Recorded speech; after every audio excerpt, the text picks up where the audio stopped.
નામ ચૌધરી પ્રકાશ કુમાર પ્રભુદાસ છે. મારા ગામનું નામ ફતેપુરા પિલવાઈ, તાલુકો વિજાપુર, જિલ્લો મહેસાણા. હોસ્ટેલમાં રહેતો ત્યારે મારો હાથ નીકળી જતો હતો, જમણો હાથ.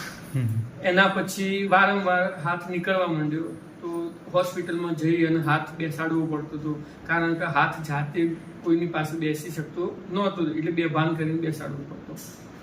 તો વાત મળી કે ડૉક્ટર બિમલભાઈ મોદી સાહેબ આર્થોસ્કોપી સ્પેશિયાલિસ્ટ છે, તો એમની પાસે એમને મળ્યા, એમની સલાહ લીધી અને એમના કહ્યા મુજબ ઓપરેશન કર્યું. તો આજ મારા જમણા હાથને 7 વર્ષ થઈ ગયો. આ ઓપરેશન કર્યું એના પછી હું આ હાથે વજન પણ ઊંચકી શકું છું, કંઈ બી કામ કરી શકું છું. અને એના પછી મારા ડાબા હાથનો આવો પ્રોબ્લેમ થયો, તો ડાબો હાથ પણ મારે 4-5 વખત નીકળી ગયો. એના પછી ફરીથી મેં ડાબા હાથનું ઓપરેશન પણ ડૉક્ટર બિમલભાઈ મોદી સાહેબના પાસે જ કરાવ્યું. એના પછી આ જે એક્સરસાઇઝ ચાલુ છે, અત્યારે પણ હું હાલ બધું જ કામ કરી શકું છું. બાઇક પણ ચલાવી શકું છું, ગાડી પણ ચલાવી શકું છું, ખેતી કામ પણ કરી શકું છું.